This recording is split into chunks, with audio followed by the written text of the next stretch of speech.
La SEC accentue sa surveillance du secteur crypto, ciblant désormais Uniswap Labs. Le régulateur a émis un avis de Wells contre Uniswap Labs qui a confirmé l'information tout en se disant prêt à se défendre. Alors, qu'est-ce qui est reproché à Uniswap ? Le Crypto Daily. Mon nom est Benjamin Cohen. Et vous êtes bien sur le Crypto Daily. Le podcast qui traite de l'actualité crypto, NFT et métaverse. Dans vos oreilles, chaque jour, du lundi au vendredi.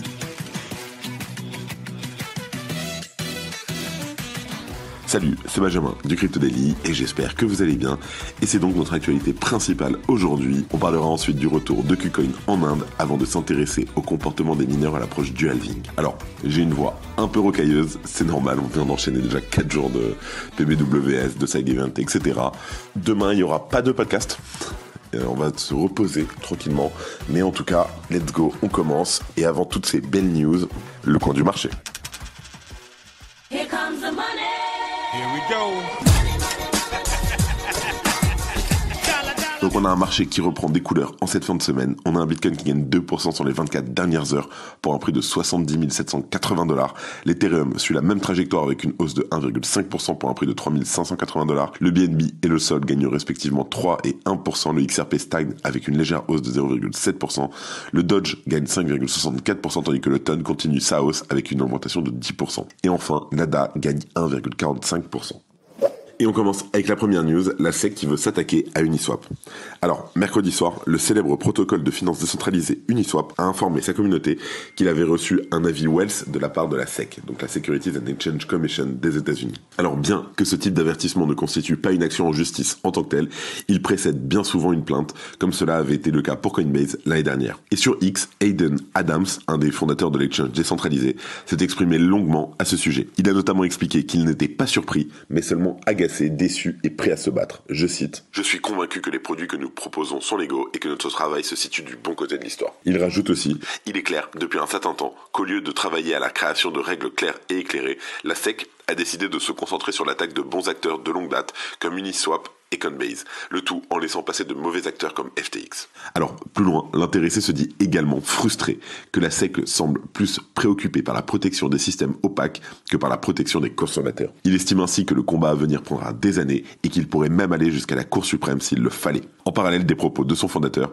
Uniswap a aussi apporté une réponse publique, apportant des contre-arguments aux sempiternels reproches de la SEC portés contre l'écosystème des cryptos. Malgré la rhétorique de la SEC, selon laquelle la plupart des tokens sont des titres, la réalité est que les tokens sont un format de fichier numérique comme un PDF ou une feuille de calcul et peuvent stocker de nombreux types de valeurs. Et selon eux, cet argument justifie, je cite, « Ces tokens ne sont pas intrinsèquement des titres, tout comme chaque feuille de papier n'est pas un certificat d'action. » Et quand bien même une part des tokens échangés sur le DEX peuvent effectivement constituer des titres financiers, Uniswap rappelle la décision de justice dans le cadre de l'affaire Ripple. Et selon cette décision, je cite, « Les transactions sur le marché secondaire des actifs numériques ne constituent généralement pas des contrats d'investissement. » Et donc, pour ce qui est du token Uni, Uniswap indique qu'il n'existe aucun contrat ni aucune promesse entre Uniswap Labs et les détenteurs de l'actif, ce dernier ne pouvant dès lors pas être considéré comme une security. Bitcoin n'est pas une monnaie. Entre moi et Steve Jobs, il y a un continuum. C'est moi qui ai inventé le BSA. Ouais. Ah ouais. Nous, en France, un business angel met 10 000 balles dans une boîte, il te casse les couilles pendant 10 ans. Yomi, il me dit, frère, t'as atteint un stade suprême, tu es un mème.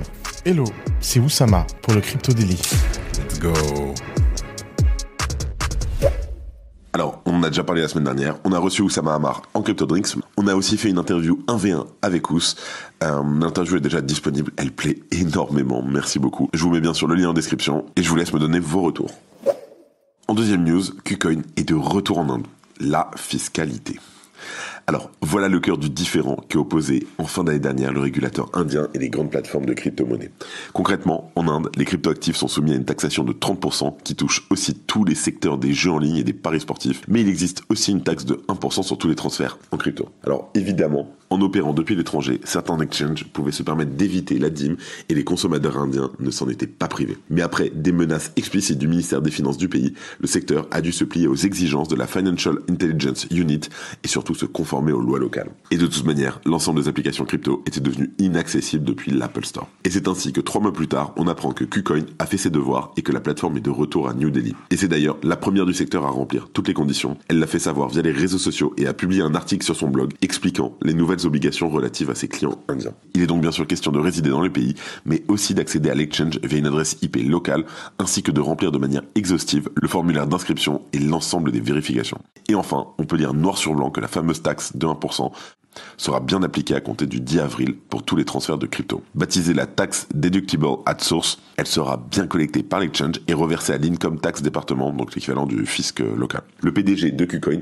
Johnny Liu, s'est bien entendu réjoui de cette annonce. L'Inde fait partie de ces grands pays qui s'ouvrent petit à petit à la crypto, mais qui le font en souhaitant garder le contrôle sur les acteurs opérant sur son territoire. Difficile de blâmer les autorités pour cela quand on voit comment se comportent les Américains avec les plateformes étrangères, et notamment avec ce même KuCoin qui est d'ailleurs dans le collimateur aussi de la SEC. Merci d'écouter le Crypto Daily. Et enfin, en dernière news, on parle des mineurs qui vendent leur Bitcoin à l'approche du halving. Le halving de Bitcoin arrive, on est à peu près à 15 jours, c'est incroyable, finalement. Les mineurs de Bitcoin réduisent leur stock à son niveau le plus bas depuis 3 ans. Et contrairement à l'approche du dernier halving Bitcoin en mai 2020, où les mineurs avaient accumulé environ 25 000 Bitcoins, les données on-chain révèlent une tendance à la vente avec une réduction du stock de 27 000 Bitcoins depuis le mois de novembre. Et la récente hausse du prix du Bitcoin, atteignant des sommets historiques au-delà des 73 000 $, semble donc avoir incité les mineurs à prendre des profits et à vendre une partie de leurs actifs. Cette démarche, elle vise à financer l'achat de nouveaux équipements plus performants en prévision de la réduction des récompenses par bloc, donc je vous le rappelle, passera de 6,25 Bitcoin à 3,125 Bitcoin. Mais ça, si vous regardez le Crypto Show, vous le saviez déjà. En tout cas, l'investissement dans de nombreux équipements se manifeste par une hausse significative du hash rate, la puissance de calcul allouée au minage et au traitement des transactions sur la blockchain Bitcoin, avec une augmentation de 45% en 5 mois, dépassant largement les 15% observés avant les derniers halving Bitcoin. Cette montée du hash rate indique une préparation conséquente des mineurs à affronter la diminution imminente des récompenses. En parallèle, on apprend aussi grâce aux données on-chain de Glassnode que les bitcoins conservés il y a plus d'1 an ne constitueraient plus que 65,8% de l'offre en circulation, contre plus de 70% il y a encore 4 mois et demi en arrière. Alors cette situation en fait elle constitue un point bas pluriannuel et il faut remonter avant mai 2022 pour trouver plus bas. Et les données partagées par Glassnode permettent également d'observer les comportements de hodl lors du précédent cycle de marché de Bitcoin de fin 2018 à fin 2022. Et si comparaison n'est pas raison, on peut toujours observer que le début d'importants mouvements et de sortie de hold d'1 an a toujours précédé une très forte hausse des prix du Bitcoin. En tout cas, le chef de file des cryptoactifs a même connu son TH 3 à 4 mois plus tard après ce début de réveil des Bitcoins. C'est donc à surveiller. Et avant de terminer, je vous laisse avec les actualités en bref avec Thomas. Merci Benjamin, bonjour à tous. Et on commence avec le Paraguay qui revient sur son projet d'interdiction du mining. Le pays a interrompu l'avancement d'une proposition de loi visant à interdire temporairement le minage de crypto. Le Paraguay envisage désormais de vendre l'excédent d'énergie de leur centrale hydroélectrique d'Itaipu aux mineurs de Bitcoin. On continue avec MetaMask qui intègre une fonctionnalité dédiée aux chasseurs d'airdrop. L'entreprise collabore avec Daylight pour introduire une fonctionnalité décelant l'éligibilité des utilisateurs à des airdrops. Cette initiative vise à simplifier l'accès aux airdrops sans nécessité de connexion directe. Le verdict pour Ryan Salamé, ex-cadre de FTX, est attendu pour le 28 mai prochain. Pour rappel, ce dernier a plaidé coupable.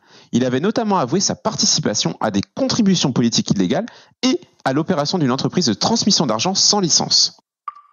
Le géant Vanek est pessimiste sur l'approbation des ETF Ethereum, contrairement à l'optimisme affiché pour l'approbation des ETF Bitcoin. Jan Vanek, PDG de Vanek, a fait part de son pessimisme pour les ETF Ethereum. Selon lui, les demandes pour les ETF Ethereum devraient être rejetées. Et on termine avec Coinbase qui intègre Apple Pay pour permettre aux utilisateurs britanniques d'acheter des cryptos. Avec plus de 6 millions d'adultes au Royaume-Uni possédant déjà des crypto-monnaies, cette nouvelle fonctionnalité vise à simplifier l'accès aux cryptos. Et c'est la fin de ce résumé de l'actualité du jour. Évidemment, pensez à vous abonner pour ne pas rater le suivant, quelle que soit d'ailleurs l'application que vous utilisez pour m'écouter. Rendez-vous aussi sur Twitter et LinkedIn pour d'autres contenus d'actualité exclusifs. Je crois que j'ai tout dit, faites attention à vous. Et moi, je vous dis à lundi. Bon week-end. C'était Benjamin pour le Crypto Daily. Merci et à très vite.